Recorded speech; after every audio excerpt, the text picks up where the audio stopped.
flat out strange from the other side of cinema. I'm Mark Dickerson. And I'm Jeremy Fink. And this is part 2 of our series Rock and Reel, music films of the 60s and 70s. Today we'll be discussing 1968's Head, directed by Bob Rafelson. Hey, hey, we are the Monkees. You know we love to please. A manufactured image with no philosophies. We hope you like our story, although there isn't one. That is to say, there's many. That way there is more fun. You've told us you like action and games of many kinds. You like to dance, we like to sing, so let's all lose our minds. We know it doesn't matter, because what you came to see is what we'd love to give you, and give it 1, 2, 3. But it may come 3, 2, 1, 2, or jump from 9 to 5. And when you see the end in sight, the beginning may arrive. For those who look for meanings, in form as they do fact, we might tell you one thing, but we'd only take it back. Not back like in a box back, not back like in a race, not back so we can keep it, but back in time and space. You say we're manufactured, to that we all agree. So make your choice and we'll rejoice in never being free. Hey, hey, we are the Monkees. We've said it all before. The money's in, we're made of tin, we're here to give you more. The money's in, we're made of tin, we're here to give you Okay, so let's talk about Head. Head is a 1968 American satirical musical adventure film, and it is written by Jack Nicholson and Bob Rafelson, and it's directed by Rafelson. And obviously Rafelson's, very famous, very revered director, writer, and producer. He is regarded as one of the founders of the New Hollywood movement in the 1970s. And Jack Nicholson is Jack Nicholson. He was just doing his thing around this time, and as me and Jeremy were talking about, he's involved with a lot of pretty great material around this time. Many irons in the fire for him during the mid to late 60s. Yes, he was part of some really cool cinematic endeavors, some of which I'm sure we'll talk about more in depth on future episodes of Cult Movie Cult.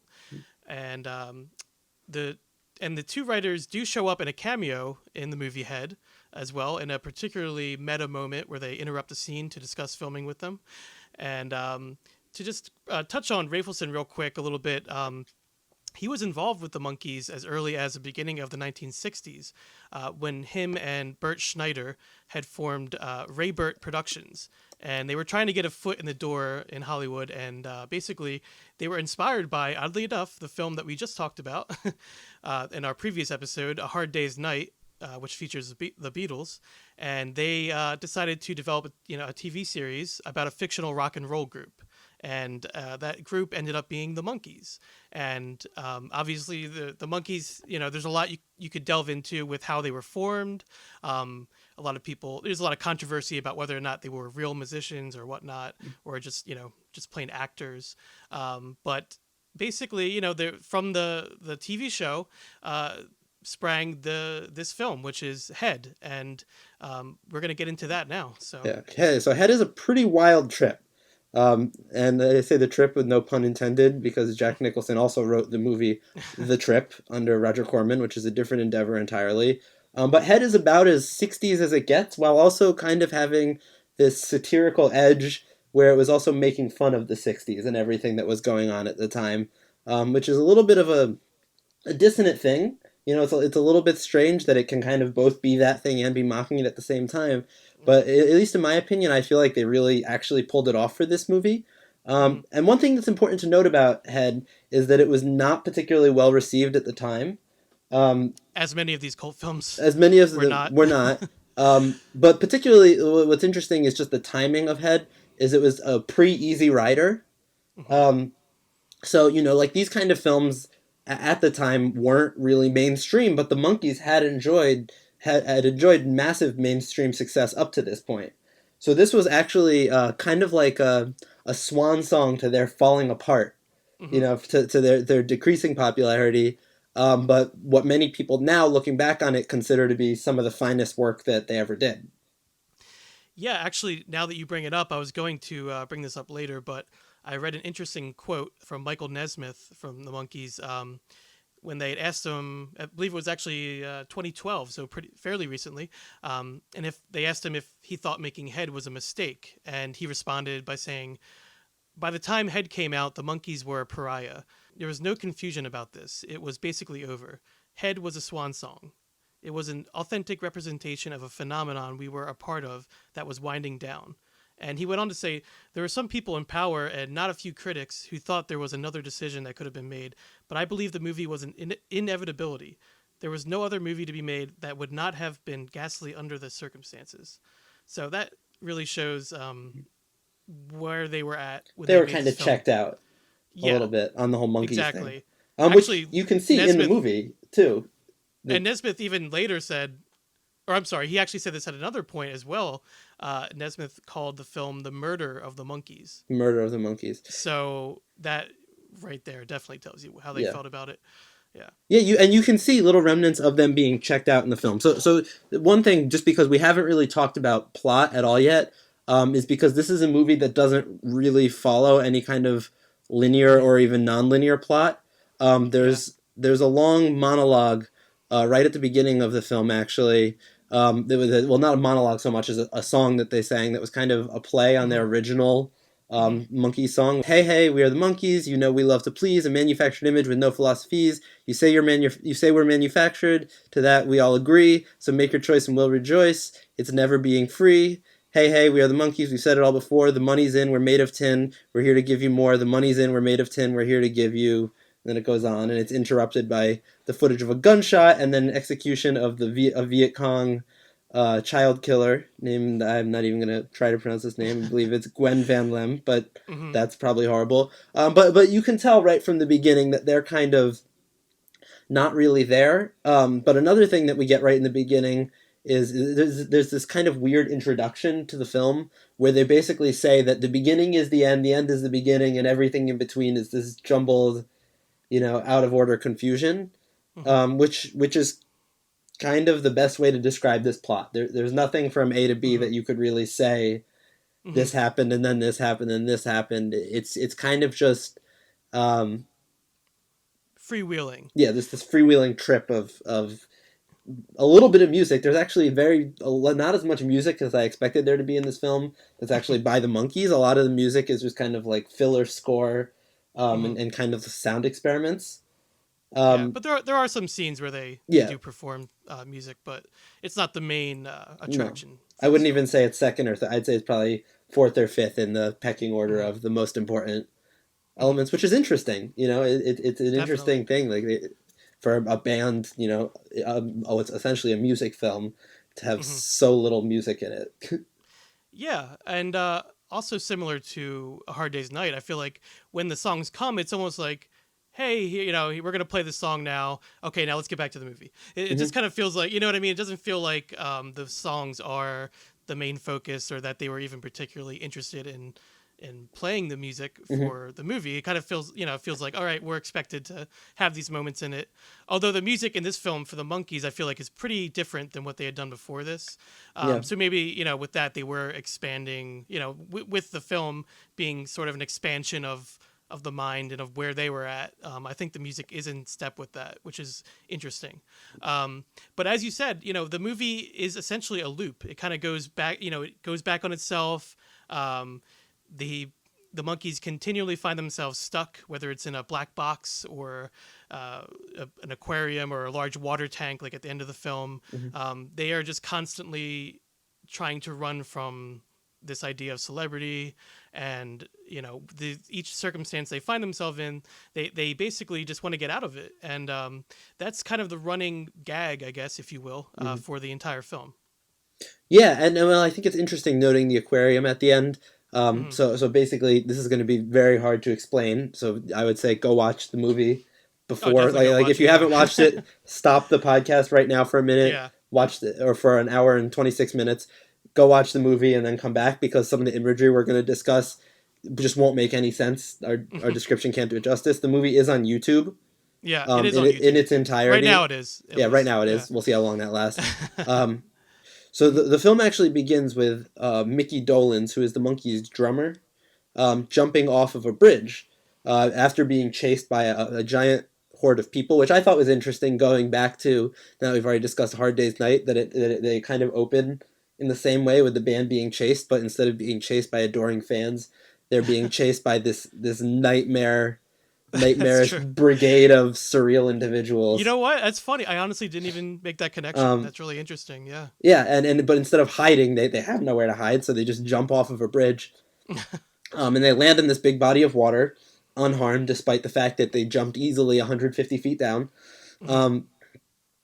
But that And just also that sequence that begins there just begins that whole psychedelic feel to the film, which is why I actually love that song. I think it's yeah, probably my favorite Monkey song because hmm it just puts you in that mind frame of like you're gonna go on some, like you said, you're gonna go on a trip. Like we're gonna take you. You know, I to my knowledge they had never made a song like that. I'm not a huge Monkees fan, or nor am I. actually like you, I honestly didn't really listen to them much before this movie, hmm before I saw this movie. So I don't, but from what I'd heard, the most of the music I'd heard had not been like it's called the Porpoise song. Um, but I had not heard any music from them like that. So when that song begins and he's in the water and it's very slow and dreamlike and the mermaids come, it's With the warp, they use extremely surreal. Yeah, they use these it kind of sets the tone they for use sure. these kind of Andy Warhol esque colors where everything becomes distorted, and Yeah, yeah, the blues and the greens, and they're underwater, but it doesn't really look like they're underwater. It kind of looks more like right. they're in a lava lamp. So it Um, throws you right in there. It's yeah, just you're right in it's there. like yeah. So and that's why I love that. Actually, it's probably my favorite part of the whole entire movie. Yeah. Um, Well, then there's so and many parts though that are kind of like these wild. I mean, there's some really disturbing imagery. yeah, Um, like you mentioned the the actual footage of someone being shot and yeah. that they incorporated in there, and that's really powerful though. I think that how that's used hmm in conjunction with a happy sounding catchy theme song that was Yeah. already a commentary on itself, and then they put that on in at the end and just to give you that last little bit of a sting there. Yeah. Well, and I Um, think looking back on it now today, it's not that surprising. I mean, it's surprising because it's a surprising film, mhm. but it's not surprising for us today. Look back because it came from that era. But to people who were fans of the Monkees, this would be like today if Justin Bieber went out and made Fear and Loathing in Las Vegas. It's just like totally Yeah, it totally doesn't, out or like there. One Direction going and Yeah. doing some kind of psychedelic, making Sergeant Well, Pepper's. It's like yeah, that just made me think. Actually, there's an interesting connection to a more recent film, Spring Breakers. yeah, How hmm there was kind of like what is known as like teeny bopper celebrities. hmm Um, yeah, like Vanessa. Who was it? Selena Gomez and yeah, Vanessa Hudgens and yeah. So Selena Gomez, Vanessa Hudgens, are in in that film, and basically, you had seen them in a way that you never saw them before, and so people, celebrities are still doing that hmm to a certain degree, but at this time, I do think that it was probably unlike anything that people had seen before. yeah, and so one image, because we think about why the Monkees might have done this, and it does seem like throughout this film, which is something that I'm not sure if it was how much of this came from the members of the band themselves or how much of this came from Rafelson or Nicholson. But it does seem like there is just this burnout of this commercialism, and the one image to me that really stood out is there's one point where Peter Tork um, is just sitting in a diner, just eating an ice cream cone, but he's not really eating it. He's just kind of sitting there, and this cone is just melting all over his hands. It's really disgusting. You can kind of like very viscerally feel how sticky and awful it would be. But he's just Hmm. kind of incapacitated, like just unable to move or do anything. And his band is talking to them. They're like, "Oh, look, come on, we got to go do something else." And he's just Hmm. unable to move because he's locked into this existential crisis. And he's not hungry, but he can't throw the ice cream cone out because there are Hmm. children starving somewhere. And it's just like this really bizarre moment where like he's kind of locked into a role doing what he's supposed to be doing despite his own Hmm. discomfort. And that Hmm. seems to be a thing throughout a lot of the movie, both in how we deal with the members of the band who seem to be locked into this, Hmm. what are they supposed to be doing, versus what feels right. And also in terms of on a bigger global scale, this kind of commercialism, Hmm. this commercially driven society. Like there's one point where there's a woman on top of a building threatening to jump off and commit suicide, and people below start placing bets as to whether or not she'll do it. And it's Hmm. kind of this weird crossroads between the commercial and the individual, and Right. how we can't really find a clean balance, which is a pretty radically complicated thing for a pop band to be Hmm. talking about. Well, existentialism in general. I mean, hmm there is heavy existentialism in this film. I feel, and like you were mentioning, like the monkeys are always confused about where they are, their hmm current situation, and they're never able to escape it. Really, so and they are questioning a lot with this film. It seems like, and I mean outright, just like the part that you mentioned. I mean, they outright question things, the meaning of life in the film, like Mhm. continually. But above all, I do feel like this movie, much like the Beatles' A Hard Day's Night, once again, I feel like Head is a film that expresses the Monkees' commentary on celebrity Mhm. and their place within it. And there's scenes, full of corporate mass marketing, making fun of that. There's scenes about media saturation, and a certain attitude towards like the soullessness of the music industry. Mhm. And these are all running themes throughout the film. One of the main scenes that sticks out in my mind, and I actually always think of when I think of this movie, is when he's walking through the desert and he sees A the only thing he Coca-Cola. sees is, yeah, it's almost like a mirage, but it's just a Coca-Cola vending machine Mhm. on the top of a hill in the desert, and that image, is just that's a great image, I think. Yeah, no, it really is interesting. Another thing I thought was interesting is how weirdly predictive of the future this film kind of was, especially in this short form jumping around. A big image throughout it is the idea of television and this Hmm. idea of changing the channel. And I think that throughout this movie we see the channel change a lot of times. Hmm. That's why there's not really one plot. It's almost like watching a Yeah. really like it's watching this Uh-huh. movie with a remote, but the remote is making decisions on its own. Um, Totally, yeah. It goes into different genres, even like a Different a genres, war a war different settings. movie, or yeah, Yeah. yeah. And to me, that's kind of interesting because it's talking about where the world is moving, kind of not post, but right in the thick of the '60s sexual and cultural Hmm. revolution, and I really do think that it nailed kind of where we were going in this idea of the short attention spans. There's one Hmm. part where I forget which character it is, but one of them says, "We're in a new world who's only preoccupied with amusing itself." Which to me that's really interesting because that seems a lot closer to That's where we're at. where we are now, because even the tragedies, all the craziness that happens in today's world, at the end of the day, what lasts the most is the entertainment value above Hmm. everything else. Hmm. Culturally, we love watching, tragedy, and I think that's why that you maybe see a Vietnamese soldier in this film getting shot in the head Hmm. right next to a music performance. Hmm. It's like this back and That forth. juxtaposition, yeah. Yeah, where you can't really Hmm. separate. And there are certain scenes that don't look like they're going to take a dark turn. They seem like they're just going to be fun and games, and then something dark happens, Hmm. or vice versa. Early on in the Hmm. movie, there's a scene where all of the members of the band are at war, and instead of really worrying about the fact that they're at war and fighting, they're having this goofy conversation about a helmet, and a football player shows up and gives one of the characters a helmet to wear, and it's like Hmm. it's like this juxtaposition of the goofiness and silly entertainment value and humor juxtaposed with this real life grim Hmm. disturbing reality that they're living in. Right. For such a fun movie, I would say that the theme or the overall feeling you're left with is a depressing one, Oh, because absolutely. it's at the end of it Hmm.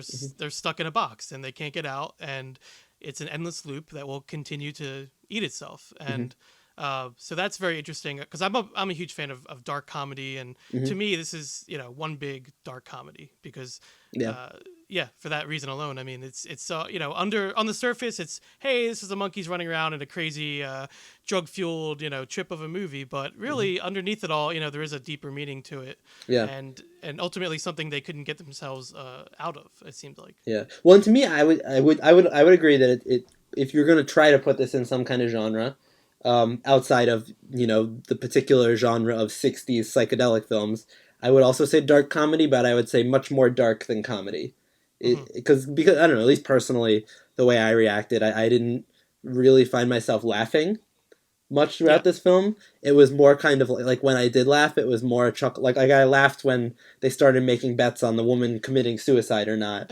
But that's not. It's funny because I had a discomfort because it's a little like it seems so absurd, but it's a little too real at the same time. Yeah. Yeah. What this movie kind of reminded me of. I don't know if you're an Antonioni fan or not. Yeah, I'm Um, familiar with them. Yep. but he has this one film called Zabriskie Point. Um, which is kind of one of his lesser known films. So it's one I came across from, and I'm Yeah, I not haven't seen that one. spoiling anything by talking about this.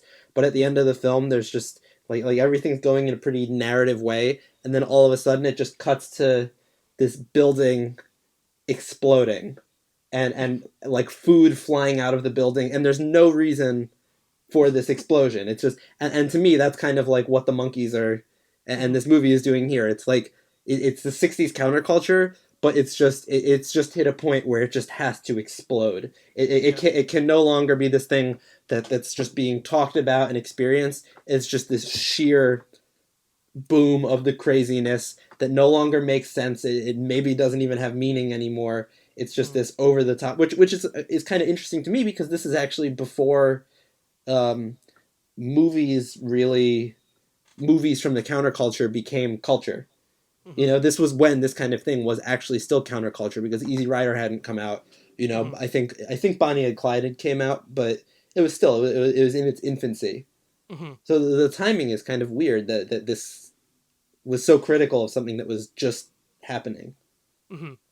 And apparently, the storylines and the peak moments of the film came from it all came from a weekend visit that the band shared with Rafelson and Nicholson, and they all kind of just, they were all like at a resort and they were brainstorming into a tape recorder, and that's, obviously under some influence of Some drugs, most likely some some weed or whatever, but that it was interesting to me that from these tapes is how they arranged the film, and I think that's part of the reason why this film, and I think this is to its strength, that it is so many different things. It is a musical film, it is a war film, it is a psychedelic journey film, It's a western. It's a western. It's it's a comical satire. There's a Maharishi character in it. It's like, yeah, exactly. So it's certainly many things, and it can be different things to different people, which is I think, what a great film can be. And obviously a cult film, because you can watch it over and over, I think, and see different things in it, and always be entertained by it. So to me, that's part of the definition of a cult film. So I think this definitely is in line with other films that we've discussed. And so, at this point, we've talked a lot about the themes of the film. I just wanted to dive in a little bit deeper into detail and ask you, Jeremy, were there any moments that stuck out to you? Do you have any favorite moments or moments that didn't play as well for you? Or no, I mean, nothing that I would say didn't play as well. I mean, it's kind of a hard thing to define because it's not really in a narrative. So it might not have played well to me, but that doesn't mean it wasn't playing well.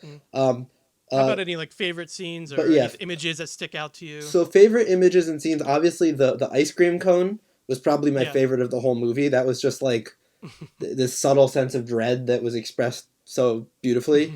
Another one that I thought was really particularly interesting, that was a really subtle thing, was there was one scene where a couple characters were talking, and I don't remember the exact words, but all of a sudden, really quickly, in this almost like, strobe-like seizure-inducing way, the words that they were saying started flashing up on the screen really large. Like, not a subtitle, like they took up the whole screen. And that was really interesting to me because, like the representation, we watch films, and we're at this point, we're so used to seeing people talk on screen that I think it becomes easy to forget that we're watching words. Yeah, the editing in general, I felt, was a really important aspect to this film. The way it's edited is very creative. A lot going on with that. Yeah. What about you, Mark? Did you have any specifics that were really special to you? Well, obviously, there's images that stick out. Like I mentioned, the Coca-Cola machine in the middle of the desert always sticks out to me. And also the scene where, for me, the more absurd it is, the funnier it is. That's just a personal thing. But when the scene where they're doing a commercial and they're playing Dandruff in the commercial, and they're in someone's head, which may be where the title for the film came from. I'm actually not sure, but it pretty much says it all as far as like their general feelings towards celebrity and commercials and whatnot. And that's just very absurd to me, just the idea of them playing Dandruff. And then ending up in a vacuum. Right, exactly. A literal vacuum, not like a vacuum like a space where there's no oxygen, like a literal vacuum. A literal vacuum. And they were, so I mean, that scene is to me like, yeah, if you just were going to show someone one scene in the movie, like, what is this movie about? You know, I would probably show them that scene. But also, it just makes me laugh. I think that's one of the funnier parts. Yeah. And I like all the breaking of the fourth wall that goes on, you know, and some of the Mhm. questions they ask, like almost directly to the camera. Yeah. And like when the the filmmakers come in and talk to them and stuff like that. I like that kind of stuff too. See, I'd like to just so do you think that that was something that was written into the script, or do you think that that was a decision that happened on the day? Because like it was so thing. subtle Yeah. and unsensational. Like I know. if someone said that they just forgot to turn off the camera, I would have believed it.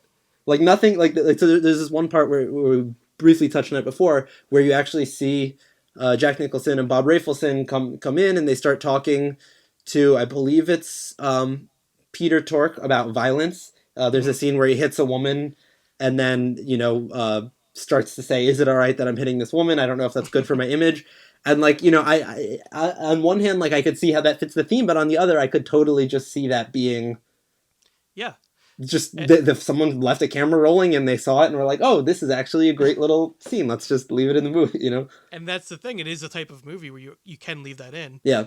Something like that in, and people will just assume it's part of the film. But it really could go either way. That's a good point. I always saw that as being scripted, but now that you mentioned well, it, it probably was, but like it is done so subtly though. Yeah. It's interesting how it kind of develops. So that's a good point, and I think that's also part of the movie's strength is that you almost don't know what's real, what's not. You never know from one second to the next what's going to happen. Yeah. Because they just kind of end up in different situations, different scenarios. They could be in the desert, they could be on a commercial set, So, yeah, it's just one thing that I was thinking about, because in my research it did look like, obviously you said I think they were like smoking weed or whatever and talked about this for a weekend, and then I think Jack Nicholson supposedly Jack Nicholson wrote a lot of this movie while on LSD. But what was interesting to me with this movie, as opposed to a lot of like when you watch a movie like The Trip, which we hit on a little bit earlier, which is a Roger Corman movie, with Nicholson, yep. You get that that's a movie that's about a drug experience, and it feels like a drug experience, whereas this movie to me didn't, despite how psychedelic it was, didn't feel like a drug experience. It felt more like a psychotic break. Like someone who just hit a certain level of existential dread where their mind quit on them, which was really interesting in that culture, because for me a lot of the movies that deal with psychedelia, I love them. Like I'm a huge fan of that genre, and I've probably said it at least once before, but I'll say it again. Like Fear and Loathing is probably one of my top 5 favorite movies of all time, despite the fact that that's not from that era. Like Terry Gilliam and it feels like it is. It feels like it is. But like Fear and Loathing, as well as the book, I'm a huge Jimi Hendrix fan. Like that whole era of this psychedelic art, I love. But there's also a certain level of cheesiness where now you'll have this kind of navel gazing thing where people will be like, like, wow, man, like what's real, what's not real, and there's this kind of like talking about it that feels almost like, as someone who's not in that trip at that moment, a little goofy to watch. But this movie kind of avoided that for me, just because the questions that it was asking didn't feel like someone sitting around smoking a joint asking stupid questions. It felt like people who were genuinely like feeling this intense dread of the world and asking very real questions about their place in it. That's exactly the word I was going to use. Genuine. It feels. It's genuine. It feels genuine. It feels like thoughtful. It doesn't feel like, oh, we just rambled into a tape recorder and this is what it is. I mean, maybe that was part of it, but maybe that was the springboard, the launching off pad. But the film itself is very, it's very deep and heartfelt, genuine. Definitely, I feel all those things. Yeah. Yeah, sad. There's something very, kind of sad about it that you can't quite place. But for sure. Yeah. But it's also a fun movie, which is odd, and part of why I like it so much, because it has fun with its deep, existential ideas. So yeah, I mean, just to conclude, Jeremy, what would you like to say about our little movie Head here? I would say go see Head. Go in with as few expectations as possible, which of course it will be difficult at this point because you just listen to us talk about it for half an hour. But if somehow you still haven't seen it at the end of this, or if you've seen it a while ago, rewatch it, because rewatch it. Yeah, as I said, as with any good cult film, this one, you can watch it. It has many layers to it, and very interesting visuals, and it's a film that can be enjoyed over and over. you can revisit it as many times as you want. So a real hidden gem, definitely a hidden gem. For sure. And you don't have to be a Monkees fan, because neither me or Jeremy No. are really a fan. But I do enjoy their music. I'm not opposed to it or anything. But for me, oddly enough, I would say the music in this movie is probably my favorite of what I've heard from them. Yeah, I would agree. Okay, well, this has been our second part of our series, Rock and Reel, cult music films of the 60s and 70s. Thank you very much for listening to Cult Movie Cult. You can find us on iTunes and Podbean, as well as on social media on Twitter, Instagram, and Facebook. And if you have any cult films you'd like to hear us discuss on the show, please feel free to reach out at cultmoviecult@gmail.com. Also, if you have any potential series that you'd like us to do on the show, any ideas for series, that'd be great. And you can join us next time when we will be moving on to 1975 and The Who with their musical opus, Tommy. This has been Cult Movie Cult, and until next time, so long from the other side.